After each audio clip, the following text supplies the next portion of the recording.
മിന്നുകെട്ട് ഭാഗം 20. രചന അവതരണം ദിവ്യരാജ്. ഇച്ചായ, മതി തമാശ, എനിക്ക് ഉറക്കം വരാം. അവൻ്റെ നെഞ്ചിലേക്ക് കുറുകി ചേർന്നു പെണ്ണ്. ഇപ്പോ മോള് സുഖമായിട്ട് ഉറങ്ങിക്കോ. ഇനി വരാൻ പോകുന്നത് ഉറക്കമില്ലാത്ത രാവുകളാ. കാതോരം നേർത്ത ശബ്ദത്തിൽ പറഞ്ഞുകൊണ്ട് മെല്ലെ അവളെ ചേർത്ത് പിടിച്ചു ഇസഹാക്ക്. അതെന്താ അങ്ങനെ? നെറ്റി ചുളിച്ചുകൊണ്ട് അവനെ നോക്കി. അയ്യോ, എൻ്റെ ഇള്ളാക്കുഞ്ഞിന് മനസ്സിലായില്ലേ? ഷോ, ക്ലാസ് എടുക്കേണ്ടി വരുമോ? അവളെ പുരുകമുയർത്തിക്കൊണ്ട് നോക്കി ഇസഹാക്ക്. ഇല്ലെന്ന് തലയെട്ടിയതും നിന്നെ ഞാൻ ഉറങ്ങാൻ വിടുകയില്ലാന്ന് പതിയെ പറഞ്ഞുകൊണ്ട് അവളെ നോക്കിയതും ഒന്നുകൂടി കൂർപ്പിച്ചു നോക്കി. എന്നാലേ മോന് വേണ്ട ഉറക്ക ഗുളിക ഞാനും കരുതും. അപ്പൊ പിന്നെ ഉറങ്ങാനേ നേരം ഉണ്ടാവും. ചിരിയോടെ പറഞ്ഞുകൊണ്ട് അവനെ നോക്കിയവൾ. ആഹാ, നീ എനിക്ക് ഉറക്ക ഗുളിക തരുമോ? പറയുന്നതിനൊപ്പം അവളെ പിടിച്ച് ബെഡിൽ കിടത്തിക്കൊണ്ട് അവൾക്ക് മുകളിലായി കൈകുത്തി നിന്നു. വേണ്ടി വന്നാൽ ഞാൻ അത് തന്നെ ചെയ്യും. അവൻ്റെ മുഖത്ത് നിന്ന് നോട്ടം മാറ്റി. വന്ന് വന്ന് പെണ്ണിനെതിരെ അഹങ്കാരം കൂടുതലായോ എന്നൊരു സംശയം. അവളെ അടിമുടി നോക്കി ഇസഹാക്ക്. ഏയ്, ഇച്ചായന് തോന്നുന്നതാ, അവൻ്റെ കവളിൽ മുത്തിക്കൊണ്ട് പറഞ്ഞവൾ. ചിരിയോടെ ഇസഹാക്ക് അവളിൽ നിന്നും മാറി അവളെയും ചേർത്ത് പിടിച്ചു കിടന്നു. നെറുകിൽ പതിയെ ചുംബിച്ചു, അത്യധികം പ്രണയത്തോടും കരുതലോടും. അവനൊപ്പമുള്ള ഓരോ നിമിഷവും ആ പഴയ കുറുമ്പിപ്പെണ്ണായി മാറുകയായിരുന്നവൾ. അതിന് കുടപിടിക്കുന്ന പോലെ അവൻ്റെ പ്രണയവും. ദിവസങ്ങൾ വീണ്ടും കടന്നുപോയി. അതുവരെ അവൾക്കായി കരുതി വെച്ച സ്നേഹം മുഴുവൻ അമ്മാളുവിന് നൽകുകയായിരുന്നു ഇസഹാക്ക്. ആനയാണിൽ കോളേജ്, ക്ലാസ്, എബിയുമായി വഴക്ക്, അങ്ങനെ മുന്നോട്ട് പോയി.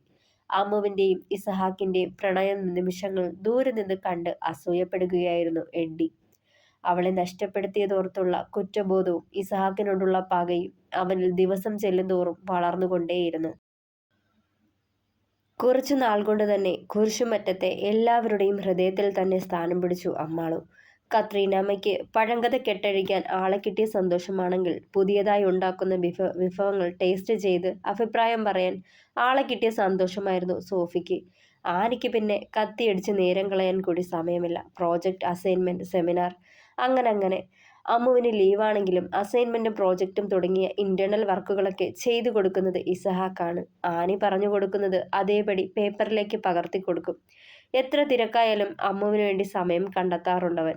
ഇച്ചായൻ കെട്ടിയോൾക്ക് മാത്രം ഹെൽപ്പ് ചെയ്യുന്നു, തന്നെ ഒന്ന് തിരിഞ്ഞു നോക്കുക കൂടി ചെയ്യാറില്ലെന്ന് പറഞ്ഞ് ആനി ഇടയ്ക്കിടെ കുശുമ്പ് പറയുന്നത് പതിവായി തുടർന്നു പോന്നു.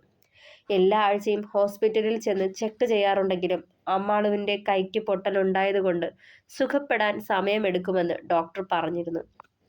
അതുകൊണ്ട് തന്നെ കോളേജിലേക്ക് തൽക്കാലം പോവണ്ടെന്ന് തീരുമാനിച്ചു. 3 ആഴ്ചകൾക്ക് ശേഷമുള്ളൊരു രാത്രി വൈകുന്നേരം അമ്മുവിനെ കയ്യിൽ തൈലം കൊണ്ട് ഒഴിയുകയായിരുന്നു മെല്ലെ അവൻ. ഇടയ്ക്കിടെ കുസൃതിയോടെ അവളുടെ കൈവിരലിൽ പിടിച്ചു വലിച്ചും കൈയുടെ വെള്ളയിൽ ഇക്കിളി കൂട്ടി കുസൃതി കാട്ടുമെന്നുമുണ്ടായിരുന്നു. ഇച്ചായ, ഇവിടൊക്കെ ഇങ്ങനെയാണോ തൈലമൊഴിയ? കുറുമ്പോടെ അവനെ നോക്കി അമ്മു. അതറിയാൻ മേല, പക്ഷെ ഞാനിങ്ങനെ, പ്രത്യേകിച്ച് എൻ്റെ കെട്ടിയോളോട് വശ്യമായ നോട്ടത്തോടെ പറഞ്ഞവൻ. ആണോ? എന്നാലേ ഇനി മതി. കൈ പിന്നിലേക്ക് വലിച്ചതും അവളെ ഉയർത്തിയെടുത്ത് മടിയിലേക്കിരുത്തി ഇസഹാക്ക്. അവൾ ധരിച്ചിരുന്ന ടീഷർട്ടിൻ്റെ കഴുത്തിൻ്റെ ഭാഗം അല്പം നീക്കി തോളിലായി ചുണ്ടുകൾ ചേർത്തതും പിടച്ചിലോടെ കുതറിമാറി അമ്മാളു. ഇച്ചായ, വെറുതെ ഇരുന്നേ, പതർച്ചയോടെ പറഞ്ഞുകൊണ്ട് ചാടി എഴുന്നേൽക്കാൻ നോക്കിയതും അരയിലൂടെ അവളെ ചേർത്ത് പിടിച്ചിരുന്നവൻ വീണ്ടും. അടങ്ങിയിരിക്കമ്മു. വീണ്ടും തോളിൽ മുഖമമർത്തിയതും വാതിലിൽ ആരോ തട്ടാൻ തുടങ്ങി. ഓഹ്, ആ കുരിപ്പായിരിക്കും, സ്വർഗത്തിലെ കട്ടുറുമ്പ്. ചെന്ന് വാതിൽ തുറന്നു കൊടുക്ക്. ഇല്ലേൽ അത് മതി പെണ്ണിന് ഇന്ന് മുഴുവൻ മുഖം വീർപ്പിച്ച് നടക്കാൻ. നിന്റെ അതേ സ്വഭാവമാ ആ കുരിപ്പിന്. ഏതവനാന്തോ ആ ട്രെയിനടിയിൽ ചെന്ന് തലവെക്കാൻ പോകുന്നത്. പിറുപിറുത്തുകൊണ്ട് കൈ കഴുകാനായി പോയി. ഇസഹാക്ക് കൈ കഴുകി തിരിച്ചു വരുമ്പോൾ പ്രതീക്ഷിച്ച പോലെ ആനിയായിരുന്നു. ഞാനില്ല, ഈ കൈയും വെച്ച് ഞാൻ അവിടേക്ക് വന്നിട്ട് എന്ത് ചെയ്യാൻ ആനി? അമ്മാളവൻ്റെ ചോദ്യം കേട്ട് ഇസഹാക്ക് അവളെയൊന്ന് നോക്കി. ഹ, നീ അവിടെ വന്നിട്ട് മലയെടുത്ത് മറിക്കുമൊന്നും വേണ്ട, വെറുതെ ഒരു കാണിയായി നിന്നാ മതി. പിന്നെ നിനക്ക് കഥ എഴുതാൻ അറിയാലോ, നീ പറഞ്ഞു തരും, ഞാൻ എഴുതും. എപ്പടി? ചിരിയോടെ പറഞ്ഞു ആനി. ഇസഹാക്ക് ഈ സമയം തുവർത്തുകൊണ്ട് കൈ തുടച്ച് അവർ പറയുന്നത് ശ്രദ്ധിക്കുമായിരുന്നു. ഞാനൊന്ന് ജോ ചായനോട് ചോദിക്കട്ടെ. ഇച്ചായൻ ഓക്കെ പറഞ്ഞാൽ എനിക്കും ഡബിൾ ഓക്കെ. അമ്മാളും അത് പറഞ്ഞുകൊണ്ട് തിരിഞ്ഞു ഇസഹാക്കിനെ നോക്കി. എന്താന്ന് പെരുകമുയർത്തിക്കൊണ്ട് അമ്മുവിനെ നോക്കിയവൻ. ഇച്ചായ, നാളെ കോളേജിൽ ആർട്സ് ഫെസ്റ്റിവലാ. ദേ, ഈ പെണ്ണിന് ഞാനൂടെ പോണമെന്ന് നിർബന്ധം. ഒന്ന് പറയ് ഇച്ചായ, എനിക്കങ്ങ് വരണ്ടാന്ന്. ഇസഹാക്കിനെ ദൈന്യതയോടെ നോക്കി അമ്മു. ദേ കാലകേയ അങ്ങനെ വല്ലതും പറഞ്ഞാൽ ജുവേ ഇഞ്ഞ ഇത്ത ഇന്ന ഇപ്പ മനസ്സിലായോ? വിരൽ ചൂണ്ടിക്കൊണ്ട് ഭീഷണിയോടെ പറഞ്ഞു ആനി. അവൾ പറയുന്നത് കേട്ട് കണ്ണു മിഴിച്ചു നിന്നു ഇസഹാക്ക്. ഇച്ചായന് അവൾ പറഞ്ഞത് മനസ്സിലായില്ലേ? മൂക്കിട്ട് ഇക്ഷ ഇത്ര ഇന്ന ഇമ്മ ഒക്കെ വരപ്പിക്കൂന്ന് കള്ളച്ചിരിയോടെ അമ്മു അവനെ നോക്കി. അങ്ങനെയാണോ? എന്നാ പിന്നെ അതൊന്ന് കാണണമല്ലോ. ഡി അമ്മു, നീ പോവണ്ട. നിനക്ക് കൈക്ക് മേലാഞ്ഞതല്ലേ? ആനിയെ ഒന്ന് തറപ്പിച്ചു നോക്കി ഇസഹാക്ക്. ഡി അമ്മു, നിന്റെ കെട്ടിയവനോട് കൂടുതൽ വിളച്ചിലെടുക്കല്ലെന്ന് പറഞ്ഞേക്ക്. എക്സ്പയറി ഡേറ്റ് കഴിഞ്ഞ പാൽപ്പൊടി താഴെ സ്റ്റോർ റൂമിൽ ഇപ്പോഴും സ്റ്റോക്കാ. അങ്ങേരുടെ സ്റ്റാമിന പരീക്ഷിക്കണോ? പതിഞ്ഞ ശബ്ദത്തിൽ അവൾക്ക് കേൾക്കാൻ പാകത്തിന് പറഞ്ഞു. അവളുടെ വർത്തമാനം കേട്ട് അന്തിച്ചു നിന്നു അമ്മാള്. എന്താടി നീ പിറുപിറുക്കുന്നത്? ഇസഹാക്ക് അവളെ ഒന്ന് കടുപ്പിച്ചു നോക്കി. എന്താ ഇച്ചായത്? എൻ്റെ പൊന്നിച്ചായനല്ലേ? ഈ ഒരൊറ്റ തവണത്തേക്ക് അവൾ വന്നോട്ടെ. ഇച്ചായൻ ഡ്രോപ്പ് ചെയ്താൽ മതി. നാളെ ക്ലാസ് ഒന്നും കാണുകയില്ല. വെറുതെ ഒരു പ്രോഗ്രാമൊക്കെ കണ്ട് അങ്ങനെ അടിച്ചു പൊളിച്ച് നടക്കാം. പ്ലീസ്, അമ്മ കൂടി വന്നോട്ടെ. നോ പറയല്ലേ, കെഞ്ചി ആനി. ഇസഹാക്ക് അമ്മുവിനെ നോക്കി. പോവണോ എന്നാ ചോദിക്കുന്ന പോലെ കണ്ണുകൾ കുറുക്കി. അതെ എന്ന് തലയാട്ടിയവൾ. ശരി, പക്ഷെ അറിയാലോ, ഒരു കാരണവശാലും രണ്ടുപേരും ക്യാമ്പസ് വിട്ട് പുറത്തേക്ക് വരരുത്. പിന്നെ ഒരിക്കലും അമ്മാളുവിനെ ഒറ്റയ്ക്ക് വിട്ട് പോവരുത്. അമ്മുവിനെ തന്നെ നോക്കി പറഞ്ഞു ഇസഹാക്ക്. ഏറ്റു. ഇച്ചായൻ അതോർത്ത് ടെൻഷൻ ആവണ്ട. ഇവളുടെ കാര്യം ഞാൻ ഏറ്റു. അപ്പം ഗുഡ് നൈറ്റ് പറഞ്ഞുകൊണ്ട് അമ്മാളുവിന്റെ കവളിൽ മുത്തിയിട്ട് ഇസഹാക്കിന്റെ കവളിൽ ഒരു പിച്ചും കൊടുത്ത് മുന്നോട്ട് പോയി. വാതിലിനടുത്തെത്തിയതും ഒന്ന് തിരിഞ്ഞു. ആ പിന്നെ അമ്മു, നാളെ സാരിയാണ് ഉടുക്കേണ്ടത്. നെയ്ത്ത് സാരി നിന്റെ കബോർഡിൽ ഉണ്ടാവും. അന്ന് മമ്മി വാങ്ങി വെച്ചിരുന്നത് ഞാൻ കണ്ടതാ. അത് കേട്ടതും അമ്മുവിന്റെ മുഖം മങ്ങി.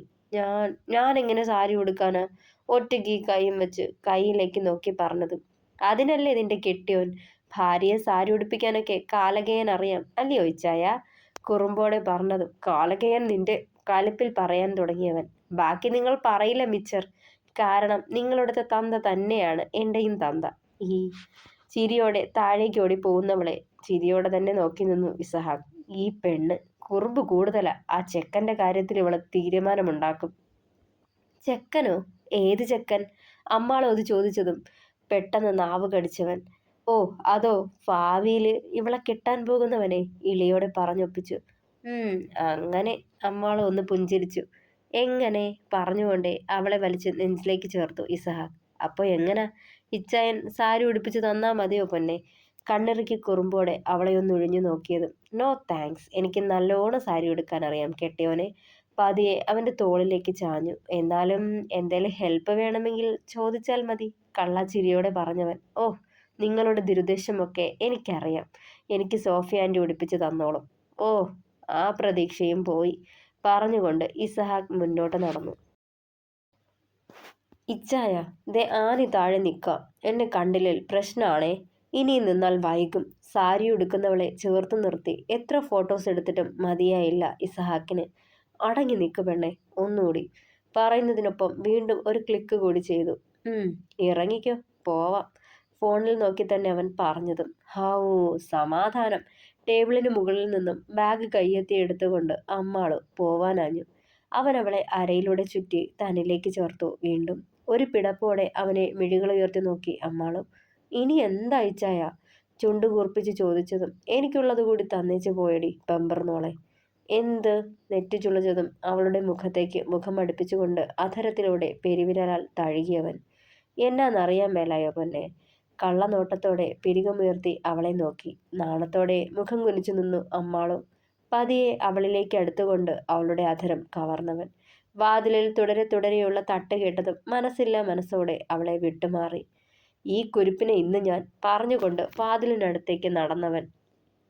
ഇളിക്ക് കയ്യും കുത്തി രണ്ടുപേരെയും കൂർപ്പിച്ചു നോക്കിക്കൊണ്ട് ആനി വാതിൽക്കൽ നിൽപ്പുണ്ടായിരുന്നു. റൊമാൻസിച്ച് കഴിഞ്ഞെങ്കിൽ പോവായിരുന്നു. ആനി ഇച്ചിരി കടുപ്പിച്ച് രണ്ടുപേരെയും നോക്കി. ആ പോവാം അല്ലേ അമ്മു? ഇസഹാക്ക് അമ്മുവിനെ ചമ്മലോടെ നോക്കി. അതിനു മറുപടിയായി ചിരിയോടെ തലയാട്ടിയവൾ. താഴേക്ക് വരുന്നതൊക്കെ കൊള്ളാം. അവളുടെ കയ്യിൽ നിന്നും എടുത്തത് തിരിച്ചു കൊടുത്തിട്ട് വന്നാൽ മതി. ഇസഹാക്കിനെ ഒന്നിരുത്തി നോക്കിക്കൊണ്ട് പറഞ്ഞത് ആനിയായിരുന്നു. എന്ത്? അമ്മിക്കല്ല്. ചെന്ന് കണ്ണാടി നോക്ക് മനുഷ്യ. ആനി അത് പറയുമ്പോഴാണ് അമ്മുവിൻ്റെ നെറുകിലെ സിന്ദൂരം ഇസഹാക്കിൻ്റെ കവളിൽ പതിഞ്ഞത് അമ്മു കാണുന്നത്. അമ്മു പെട്ടെന്ന് കണ്ണു കാണിച്ചു. ഇസഹാക്ക് അവളെ എന്താന്നുള്ള രീതിയിൽ നോക്കിയതും കഥകളി കാണിച്ചോണ്ട് നിൽക്കാതെ വരുന്നുണ്ടോ രണ്ടും? ഡി കുറേ ആയി നീ എൻ്റെ മെക്കിട്ട് കയറാൻ തുടങ്ങിയിട്ട്. എടി നീ എൻ്റെ ആരാടി? പെങ്ങളാണോ? അതും കുഞ്ഞു പെങ്ങൾ, അല്ലാതെ എൻ്റെ അമ്മച്ചിയല്ലല്ലോ. ഞാനൊന്ന് താണു തന്നു എന്ന് കരുതി മോളെൻ്റെ തലമേൽ കയറിയിരുന്ന് ഒപ്പന കളിക്കുക. അവളുടെ ഒടുക്കത്തെ ജാട. ചിറുകൊട്ടി പുച്ഛിച്ചു നോക്കി ആനിയെ. മുഖം വീർപ്പിച്ച് അവനെ നോക്കി നിൽപ്പുണ്ട്. ഈ നേരം കൊണ്ട് അമ്മു അവൻ്റെ കവളിലെ സിന്ദൂരം തുടച്ചു മാറ്റി. ഓ, ഇതിനാണോ ഇവളീ ആടിത്തിമർത്തത്? ദേ കൊച്ചേ, നിനക്ക് ഞാൻ തരുന്നുണ്ട്. എക്സാമിൻ്റെ റിസൾട്ട് വന്നോട്ടെ, അന്നേരം ഈ കാട്ടുന്ന നാവിൻ്റെ പവർ ആ പേപ്പറിലും ഉണ്ടാവണം. അല്ലേല പൊന്നു മോൾ അറിയാൻ പോണത് ഈ ആങ്ങളയുടെ തനിക്കോണം. ഓർത്തോ നീ? കലിപ്പിൽ പറഞ്ഞുകൊണ്ട് ഇസഹാക്ക് താഴേക്ക് ഇറങ്ങാൻ തുടങ്ങി. കാലകയനെന്ന് കലിപ്പിലാണല്ലോടി അമ്മു. ചുണ്ടുകൂർപ്പിച്ച് അവളെ നോക്കിയതും വായ പൊത്തി ചിരി കടിച്ചു പിടിച്ചു നിൽപ്പുണ്ടായിരുന്നു. ദുഷ്ട, നീ നോക്കിക്കോടി എൻ്റെ പാൽപ്പൊടി പ്രയോഗത്തിന്റെ അടുത്ത ഇര ഇങ്ങേര. കണ്ണിന് മീതെ കിടന്ന കുറുനിര സ്വയം ഊതി മാറ്റിക്കൊണ്ട് താഴേക്ക് നടന്നു ആനി ഭാഷാ സ്റ്റൈലിൽ. രണ്ടുപേരെയും കോളേജിൽ ഡ്രോപ്പ് ചെയ്ത ശേഷം ഇസഹാക്ക് നേരെ ഓഫീസിലേക്ക് പോയി. 1-2 ഡീലിങ്സുമായി ബന്ധപ്പെട്ട് പുറത്തേക്ക് പോവേണ്ടതുണ്ടായിരുന്നു. അപ്പോഴൊക്കെ ഫോൺ സൈലന്റ് മോഡിലായിരുന്നു. തിരക്കുകളൊക്കെ ഒഴിഞ്ഞ് 3 മണിയോട് അടുപ്പിച്ച് ക്യാബിനിൽ വന്നെത്തുമ്പോൾ ഫോൺ കയ്യിലെടുത്തു നോക്കി. ബദ്രിയുടെ 10-40ഓളം മിസ്ഡ് കോൾ. അത് കണ്ടതും ഒന്ന് മരവിച്ചിരുന്നു പോയവൻ അമ്മുവിന് എന്തെങ്കിലും പറ്റിയോന്നുള്ള ഭയം നിറഞ്ഞു. അതേ നമ്പറിലേക്ക് തിരിച്ചു വിളിച്ചു. ആദ്യത്തെ റിങ്ങിൽ തന്നെ കോൾ അറ്റൻഡ് ചെയ്തു. ഹലോ ബദ്രി. വിറയാർന്ന ശബ്ദം പുറത്തേക്ക് വന്നു. Isa, please come to mission hospital, it's urgent. പറഞ്ഞുകൊണ്ട് കോൾ കട്ട് ചെയ്തു. നെഞ്ചിലൂടെ ഒരു മഞ്ഞൾ പിണർ കടന്നുപോയി. വേഗം ചാടിപ്പിടച്ചെഴുന്നേറ്റു. ഇടറിയ കാലടികളോടെ മുന്നോട്ട് പാഞ്ഞു. ഇടയ്ക്കിടെ വേച്ചു വീഴാൻ പോയി. അവിടെയും ഇവിടെയും തട്ടി ശരീരം വേദനിച്ചിട്ടും അവൻ അറിഞ്ഞില്ല. ഉള്ളിൽ അവളുടെ മുഖം മാത്രം. ഒരിക്കലും അവളെ തന്നിൽ നിന്ന് അകറ്റില്ലേ എന്നുള്ള മനമുരുകിയ പ്രാർത്ഥനയും. ഹോസ്പിറ്റലിൽ എത്തിയതും ബദ്രിയെ വീണ്ടും വിളിപ്പിച്ചു. ഐസിയുവിലേക്ക് ചെല്ലാൻ പറഞ്ഞതും ഹൃദയം ഒരു നിമിഷം നിന്നുപോയ പോലെ തോന്നി ഇസഹാക്കിന്. ഭയത്തോടെ അവിടേക്ക് പാഞ്ഞു. ഐസിയുവിന് മുന്നിൽ കരഞ്ഞുകൊണ്ട് നിൽക്കുന്ന ആനിയെയും തൊട്ടടുത്തായി ബദ്രിയെയും കണ്ടതും തറഞ്ഞു നിന്ന് പോയവൻ. ബദ്രി, എന്താടാ? എൻ്റെ അമ്മു, അവൾക്ക് എന്നതാടാ പറ്റിയേ? നേരത്തെ നാദത്തോടെ ചോദിച്ചതും എല്ലാം പറയാം, നീ വാ. ഈ സമയം ഐസിയുവിൻ്റെ ഡോർ തുറന്ന് ഒരു ഡോക്ടർ പുറത്തേക്ക് വന്നിരുന്നു. ഡോക്ടർ അമ്മാളു? ബദ്രിയായിരുന്നു അത് ചോദിച്ചത്. Sorry to say that, rape attempt ആണ്. അമിതമായ അളവിൽ ഏതോ ഡ്രഗ് ബ്ലഡിൽ കളർന്നിരിക്കുകയാ. എന്തായാലും എന്താ നടന്നതെന്ന് അമ്മാൾ ഉണർന്നാലേ പറയാനൊക്കൂ. തൽക്കാലം ഇഞ്ചക്ഷൻ പോകുന്നുണ്ട്.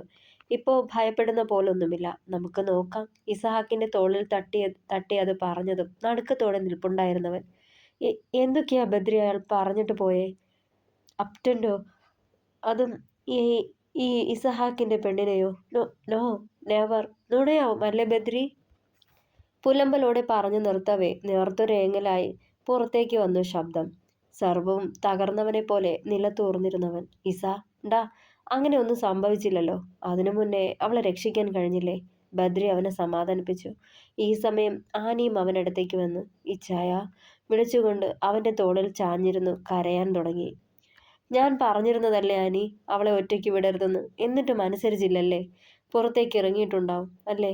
കണ്ണുകൾ തുടച്ചുകൊണ്ട് ചോദിച്ചു. ഇല്ല ഇച്ചായ, ക്യാമ്പസിനുള്ളിൽ വെച്ച അമ്മുവിനിങ്ങനെ പറ്റിയത്. അമ്പരപ്പോടെ മുഖമുയർത്തി ബദ്രിയെ നോക്കിയവൻ. ഞാൻ പതിവ് പോലെ അമ്മുവിൻ്റെ പിന്നാലെ തന്നെ ഉണ്ടായിരുന്നു ഇസഹാക്ക്. ഇടയ്ക്കവൾ വാഷ്റൂമിലേക്ക് പോയായിരുന്നു. നിനക്കറിയാലോ, ക്യാമ്പസിലെ തിരക്കൊഴിഞ്ഞ സ്ഥലത്താ വാഷ്റൂം. അതും കുറച്ച് ഉള്ളിലേക്ക് ഒഴിഞ്ഞ്. പിന്നെ ഇന്ന് ആർട്സ് ഡേ ആയത് കാരണം ആരും ആ പരിസരത്തൊന്നും ഇല്ലായിരുന്നു. എല്ലാവരും ഓഡിറ്റോറിയത്തിലായിരുന്നു. മാത്രമല്ല അവിടേക്ക് ബോയ്സിന് പ്രവേശനമില്ല. എങ്കിലും എൻ്റെ പരിധി വരെ ഞാൻ ചെന്നു, ആരും അറിയാതെ. ഇവർ രണ്ടാളുമായി പോയിട്ട് ആനി മാത്രം തിരികെ വരുന്നത് കണ്ടു. ഇവരുടെ സംസാരത്തിൽ നിന്നും പ്രിൻസിപ്പൽ അച്ഛൻ ഇവളെ വിളിപ്പിച്ചതാണെന്ന് മനസ്സിലായുള്ള പോക്കാണെന്ന് മനസ്സിലായി. ഏറെ നേരം കഴിഞ്ഞിട്ടും അമ്മുവിനെ കാണാതായപ്പോൾ എനിക്കെന്തോ ഭയം തോന്നി. രണ്ടും കൽപ്പിച്ച് ചെന്ന് നോക്കുമ്പോൾ കാണുന്നത് 4 പേര് ചേർന്ന് അവളെ ടോയ്ലറ്റിന്റെ പിന്നിലൂടെ ഗേറ്റിന് പുറത്തേക്ക് കൊണ്ടുപോകുന്നതാണ്.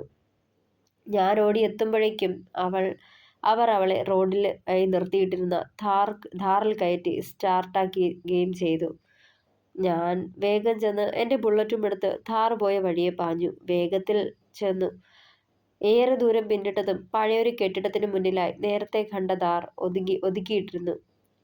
ഞാൻ വേഗം നമ്പർ നോക്കി അമ്മാളുവിനെ കടത്തിക്കൊണ്ടുപോയ താർ അതാണെന്ന് ഉറപ്പിച്ചു. പിന്നെ വൈകിയില്ല, നേരെ അവിടേക്ക് പാഞ്ഞു. ഒപ്പം നമ്മുടെ പിള്ളാരെയും വിളിച്ചു കാര്യം പറഞ്ഞു. ഞാൻ ചെല്ലുമ്പോൾ ഒരു റൂമിനുള്ളിൽ 4 പേർ ചേർന്ന് അമ്മുവിനെ പറഞ്ഞു നിർത്തിക്കൊണ്ട് അവനെ നോക്കുമ്പോൾ നടുക്കത്തോടെ മുഖമുയർത്തി നോക്കി ഇസഹാക്ക്. പരമാവധി അവന്മാരെ എതിർക്കുന്നുണ്ടായിരുന്നവൾ അപ്പോൾ തന്നെ വല്ലാതെ ക്ഷീണിച്ചിരുന്നു. അതിനു മുമ്പേ തന്നെ അവളുടെ ശരീരത്തിൽ ഈ രംഗങ്ങളെല്ലാം ഈ 4 പേരിൽ ഒരുത്തൻ വീഡിയോയിൽ പകർത്തുന്നുണ്ടായിരുന്നു. ഞാനൊന്ന് തുടങ്ങി വെച്ചതും പിള്ളേരും എത്തിയിരുന്നു അവിടേക്ക്. അവന്മാര് പിള്ളേരെ ഏൽപ്പിച്ച് അമ്മുവിനെ ഹോസ്പിറ്റലിൽ കൊണ്ടെത്തിക്കുമായിരുന്നു. അവളെ കാറിൽ കയറ്റുമ്പോൾ തന്നെ ബോധം മറഞ്ഞിരുന്നു. ഇവിടെ വന്നിട്ടാ ആനിയെ കോളേജിലെ നമ്പറിൽ വിളിച്ച് കാര്യം പറഞ്ഞ് ഇവിടേക്ക് വരാൻ പറഞ്ഞത്. എന്തായാലും ഈശ്വരാനുഗ്രഹം കൊണ്ട് അവൾ രക്ഷപ്പെട്ടു. അവനൊക്കെ ഇപ്പോ എവിടെയുണ്ട് ബദ്രി? കണ്ണുകൾ ചുവന്ന് മുഖം വലിഞ്ഞു മുറുകി ഇസഹാക്കിന്റെ. നിന്റെ ആ പൂട്ടിക്കിടന്ന പഴയ ഗോഡൌണിൽ. പിള്ളേര് അവനെയൊക്കെ അവിടെ പൂട്ടിയിട്ടിരിക്കുക. എത്രയൊക്കെ പെരുമാറിയിട്ടും ആർക്ക് വേണ്ടിയാണെന്ന് പറയുന്നില്ല. ഇനി ആദിയാവുമോ? സംശയത്തോടെ അവനെ നോക്കി ബദ്രി. No, never. ആദി ഇത്രയും ചീപ്പല്ല. ഇത് മറ്റാരോ ആണ്. നോക്കാം. ആദ്യം എൻ്റെ അമ്മുവിനെ ഒന്ന് കാണണം. ശരിക്കും എന്താ ഉണ്ടായതെന്ന് അറിയണം. കൈമുഷ്ടി ചുരുട്ടിക്കൊണ്ട് പറഞ്ഞു നിർത്തിയവൻ. വൈകുന്നേരം വീട്ടിൽ വിളിച്ചു അമ്മു ഹോസ്പിറ്റലിലായ കാര്യം പറഞ്ഞു. പക്ഷേ എന്താ ഉണ്ടായതെന്ന് ആരോടും തെളിച്ചു പറഞ്ഞില്ല. 2 ദിവസം അമ്മു അബോധാവസ്ഥയിൽ തന്നെ തുടർന്നു. അത്രമാത്രം വീര്യം കൂടിയതായിരുന്നു അവളുടെ ശരീരത്തിൽ അമിത അളവിൽ കടത്തിയത്. ഊണും ഉറക്കവുമില്ലാതെ അവൾക്ക് വേണ്ടി കാവലിരുന്നു ഇസഹാക്ക്. ഈ സമയങ്ങളിൽ അവളുമൊത്തുള്ള നല്ല നിമിഷങ്ങൾ ഓർക്കവേ നെഞ്ചിലൊരു വിങ്ങലായിരുന്നു. എബിയും ബദ്രിയും അവന് താങ്ങും തണലുമായി ഇരുവശത്തും ഉണ്ടായിരുന്നു. 2 ദിവസങ്ങൾ കഴിഞ്ഞുള്ള പ്രഭാതം. ഇസ ഐസിയുവിന് മുന്നിലെ ചെയറിലിരുന്ന് ചെറുതായി ഒന്ന് കണ്ണുകളടച്ചതായിരുന്നു ഇസഹാക്ക്. ഈ സമയം ബദ്രി അവനെ തട്ടി വിളിക്കാൻ തുടങ്ങി. ആ ബദ്രി, എന്നതാടാ? ചാടിപ്പിടിച്ച് എഴുന്നേറ്റുകൊണ്ട് വെപ്രാളത്തോട് ചോദിച്ചവൻ. ഡാ, അമ്മാളുവിന് ബോധം വീണിട്ടുണ്ട്. നിന്നെ കാണാൻ ബഹളം കൂട്ടുവാന്ന് കയറി കണ്ടോളാൻ പറഞ്ഞു. ആണോ? വലിയ സന്തോഷത്തോടെ അവിടേക്ക് പാഞ്ഞു ചെന്നവൻ അകത്തേക്ക് ചെന്നതും അവന് ഇടാനായി ഒരു തിയേറ്റർ ഗൗൺ കൊടുത്തു. അതും ധരിച്ച് മെയിൻ ഐസിയുയിൽ കയറിയതും കണ്ടു കണ്ണുകൾ അടച്ചു പിടിച്ച് ബെഡിൽ ചാഞ്ഞു കിടക്കുന്നവളെ. പതിയെ അരികിലേക്ക് ചെന്ന് മുഖത്തേക്ക് ഉറ്റുനോക്കി. അവളുടെ കവിളിൽ നീലിച്ചു കിടക്കുന്ന കൈവിരൽ പാടുകൾ കണ്ടതും ഉള്ളു പിടഞ്ഞു. അന്നത്തെ ആക്സിഡന്റിൽ മുറിവ് പറ്റിയ നെറ്റിത്തടം ഉണങ്ങി തുടങ്ങിയതായിരുന്നു. ഇന്ന് അവിടെയും തുന്നിക്കെട്ടുണ്ട്. കൈത്തണ്ടയിൽ നഖം കൊണ്ട് കീറിയ മുറിപ്പാടുകൾ കണ്ടതും കൈമുഷ്ടി ചുരുട്ടി കോപം അടക്കിയവൻ. അമ്മു, അത്രയും ലോലമായിരുന്നു അവന്റെ സ്വരം. അതൊന്ന് കേട്ട മാത്രയിൽ തന്നെ കണ്ണുകൾ വലിച്ചു തുറന്നവൾ. ഇസഹാക്കിനെ മുന്നിൽ കണ്ടതും കണ്ണുകൾ വിടർന്നു. ഇച്ചായ, മെല്ലെ വിളിച്ചുകൊണ്ട് ചാടി എണീക്കാൻ തുടങ്ങി. തലയ്ക്ക് വലിയ ഭാരം തോന്നിയത് കാരണം വീഴാനാഞ്ഞവളെ ഇസഹാക്ക് താങ്ങി ബെഡിലേക്ക് പിടിച്ചിരുത്തി. ഇച്ചായ, അവരെന്നെ തല്ലി. എൻ്റെ ദേഹത്ത് എന്തോ കുത്തിവെച്ചു. എൻ്റെ ഡ്രസ്സൊക്കെ. എന്നോട് ഞാൻ പേടിച്ചു പോയി. കൊച്ചു കുഞ്ഞുങ്ങളെപ്പോലെ ഓരോന്നും എണ്ണി എണ്ണി വിതുമ്പലോടെ പറയവേ വല്ലാത്ത ഭാരം തോന്നിയവന് അവളെ നെഞ്ചിലേക്ക് ചേർത്ത് പിടിച്ചു. അപ്പോഴേക്കും ചുണ്ടുകൾ വിറകൊണ്ട് പെയ്യാൻ വെമ്പി നിന്ന കണ്ണുകൾ നിറഞ്ഞു തുളുമ്പാൻ തുടങ്ങി. ഏയ്, ഇച്ചായൻ്റെ കൊച്ചു കരയാ? വേണ്ട, അതിനു മാത്രം ഒന്നും ഉണ്ടായില്ലല്ലോടാ. കരച്ചിൽ അമർത്താനായി അവളെ നെഞ്ചിലേക്ക് അണച്ചു പിടിച്ചു ഇസഹാക്ക് നിറകണ്ണുകളോടെ. ഇച്ചായ, പേടിയാ, എനിക്ക് പേടിയാവാ. അവൻ്റെ നെഞ്ചിലേക്ക് വീണ് പദം പറഞ്ഞു കരയാൻ തുടങ്ങിയവൾ. കരയല്ലേ അമ്മു, ഇച്ചായനില്ലേടാ. ആർക്കും നോവിക്കാൻ വിട്ടുകൊടുക്കില്ല. എന്നതാ ഉണ്ടായതെന്ന് ഓർക്കണുണ്ടോ അമ്മുവെ? അവളുടെ നെറുകിൽ പതിയെ തലോടിക്കൊണ്ട് ചോദിച്ചു. ഈ സമയം നടന്നതൊക്കെ ഓർത്തെടുത്തു അമ്മാളു. ഡീ അമ്മു, നമുക്കൊന്ന് ക്യാൻറ്റീനിൽ ചെന്ന് ഒരു ഷേക്ക് കുടിച്ചാലോ? കീർത്തിയാണ് തുടങ്ങി വെച്ചത്. എനിക്കൊന്നും വേണ്ട ആനി, എനിക്കൊന്ന് വാഷ്റൂമിൽ പോകണം പറഞ്ഞുകൊണ്ട് ഇടത് കൈയിലെ ചെറുവിരലൊന്ന് ഉയർത്തിക്കാട്ടി അമ്മു. അയ്യേ, വന്ന് കയറില്ല അതിനു മുന്നേ. ആനി ഒന്ന് പുച്ഛിച്ചു നോക്കിയതും അമ്മാൾ അവളെ ചുണ്ടുകുറിപ്പിച്ചു നോക്കി. ഇനി നിന്ന് ചിണുങ്ങണ്ട, വായോ പറഞ്ഞുകൊണ്ട് അവളെയും കൊണ്ട് വാഷ്റൂമിലേക്ക് നടന്നു. അന്നേരം അവർ രണ്ടാളും ഒഴികെ അവിടെ ആരും ഉണ്ടായിരുന്നില്ല. എല്ലാവരും ഓഡിറ്റോറിയത്തിലും ക്യാൻറ്റീനിലുമൊക്കെ ആയിരുന്നു. അമ്മ അകത്തേക്ക് കയറിയതും കീർത്തി ഓടിപ്പാഞ്ഞെത്തി അവിടേക്ക്. ഡീ ആനി, നിന്റെ പ്രിൻസിപ്പളെ തിരിക്കുക, വേഗം വാ, എന്തോ അത്യാവശ്യമുണ്ടെന്ന് പറഞ്ഞു. കീർത്തിയുടെ ശബ്ദം ഉച്ചത്തിൽ കേൾക്കുന്നുണ്ടായിരുന്നു. അയ്യോ, അമ്മ ഇവിടെ ഒറ്റയ്ക്കല്ലേ, അവളൂടി വരട്ടെ. ആനി പറയുന്നതും കേട്ടു. ആനി, നീ പൊയ്ക്കോ, ഞാൻ എത്തിയേക്കാം. അത്യാവശ്യമെന്നല്ലേ പറഞ്ഞത്? അകത്തു നിന്ന് അമ്മ വിളിച്ചു പറഞ്ഞു. ആ, നീ വാ പെണ്ണെ, അവൾ വന്നോളും നിർബന്ധിച്ചു പറഞ്ഞുകൊണ്ട് കീർത്തി ആനിയെ വലിച്ചു കൊണ്ടുപോയി. അമ്മ പുറത്തേക്കിറങ്ങി ചുറ്റും നോക്കി. ആരുമില്ലാന്ന് കണ്ടതും നേരിയോട് പേടി തോന്നി. എങ്കിലും ധൈര്യം സംഭരിച്ച് മുന്നോട്ട് നടന്നു. കുറച്ചു ദൂരം ചെന്നതും ആരോ തന്നെ പിന്തുടരുന്ന പോലെ തോന്നി അവൾക്ക്. പതിഞ്ഞ കാൽപാദത്തിന്റെ ശബ്ദം കാതുകളിൽ എത്തിയതും തിരിഞ്ഞു നോക്കി. തന്റെ തൊട്ട് പിന്നിലായി നിൽക്കുന്ന 4 ദൃഢഗാത്രന്മാരായ ചെറുപ്പക്കാരെ കണ്ടതും ഭയന്നു പോയവൾ. ആരാ ആരാ ഒച്ചയെടുക്കാൻ നോക്കിയിട്ടും ശബ്ദം പുറത്തേക്ക് വന്നില്ല. അവരുടെ വന്യമായ നോട്ടവും ഭാവവും കാണെ ഭയം തോന്നി അവൾക്ക്. പേടിയോടെ വേഗം മുന്നിലേക്ക് ഓടാൻ തുടങ്ങിയതും 4 പേരും അവളെ വളഞ്ഞിരുന്നു. റോഡിൽ വശത്തായി പാർക്ക് ചെയ്തിരുന്ന ഥാറിലേക്കാണ് അവർ അവളെ വലിച്ചിഴച്ചു കൊണ്ടുപോയത്. ആരാ ആരാ നിങ്ങൾ? എന്തിനാ എന്തിനാ എന്നെ പിടിച്ചോണ്ട് വന്നത്? വിറയോടെ അലറിയവൾ. നിന്നെ ഒന്ന് സ്നേഹിക്കാൻ കൊണ്ടുവന്നതാടി മോളെ. വല്ലാത്ത ഭാവത്തിൽ ചിരിച്ചുകൊണ്ട് അവളെ ഒന്നൊഴിഞ്ഞു നോക്കി അതിലൊരുവൻ. ഭയം കാരണം വിറച്ചുപോയവൾ. വേണ്ട, എന്നെ വിട്, എനിക്ക് പോണം, പ്ലീസ്, എന്നെ ദ്രോഹിക്കരുത്. കൈകൂപ്പി യാചിച്ചുകൊണ്ട് 4 വശത്തു നിന്നും തനിക്ക് നേരെ നടന്നെടുക്കുന്നവരെ മാറി മാറി നോക്കി. പറഞ്ഞല്ലോ കൊച്ചേ, നിന്നെ ഞങ്ങൾ ദ്രോഹിക്കില്ല, സ്നേഹിക്കാനാ പോകുന്നത്. ദയയില്ലാത്ത ആ ചെന്നായ്ക്കൾ വെറിയോടെ അവളിലേക്ക് നടന്നെടുത്തു. തന്നാലാവും വിധം തടയാൻ തുടങ്ങിയ അവൾ ഇതിനിടയിൽ തന്റെ ശരീരം തളരുന്നതറിയാൻ തുടങ്ങിയിരുന്നു. സംഭരിച്ചു വച്ച ധൈര്യം കൂടി ചോർന്നുപോയി. എന്നെ ഒന്നും ചെയ്യല്ലേ, ഞാൻ നിങ്ങൾക്ക് ഒരു ദ്രോഹവും ചെയ്തിട്ടില്ലല്ലോ, വെറുതെ വിടണേ, കെഞ്ചി പറഞ്ഞതും പരിഹാസത്തോടെ ചിരിച്ചവർ. ഇസഹാക്ക് ജോൺ കുരിശുമറ്റം എന്ന നിന്റെ കെട്ടിയതിനു വേണ്ടിയുള്ള കൊട്ടേഷനായത്. നാളെ നിന്റെ ഈ ചിത്രങ്ങൾ വിവിധ സൈറ്റുകളിലൂടെ ഓടിത്തുടങ്ങുമ്പോൾ എല്ലാവരുടെ മുന്നിലും അവൻ തലകുനിച്ച് നിൽക്കും. നാണം കെടും. അവന്റെ സർവ്വ മാനാഭിമാനവും അവിടെ തീരും. അവസാനം നിന്നെ അവൻ വെറുക്കും, വേണ്ടാതെ ഉപേക്ഷിച്ചു കളയും. ചിരിയോടെ പറഞ്ഞു നിർത്തിക്കൊണ്ട് ഇരുന്ന ഒരുവൻ. നെഞ്ചിൽ തീ കോരിയിടുന്ന പോലെ തോന്നി അമ്മാളുവിന്. തന്റെ ജീവിതം എന്നേക്കുമായി നഷ്ടപ്പെട്ടോ എന്ന് ചിന്തിച്ച നിമിഷം കണ്ണുകളിൽ തന്റെ പ്രാണനായവന്റെ കുസൃതി നിറഞ്ഞ ചിരിയോടെയുള്ള മുഖം മാത്രം. അപ്പോഴും കൈകാലുകൾ ഉയർത്താൻ പോലും ആവാതെ ശരീരം തളർച്ചയിലേക്ക് വീണിരുന്നു. അതേസമയം തനിക്ക് നേരെ വന്നവൻ ദൂരേക്ക് തെറിച്ചു വീണത് പാതി ബോധത്തിൽ അവൾ കണ്ടു.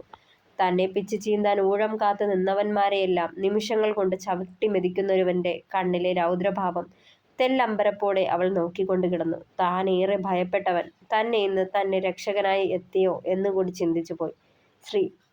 ശ്രീനാഥ്. കാഴ്ച മങ്ങി ബോധം മറയുന്നേരം അവളുടെ ചുണ്ടുകൾ മന്ത്രിച്ചു. തുടരും.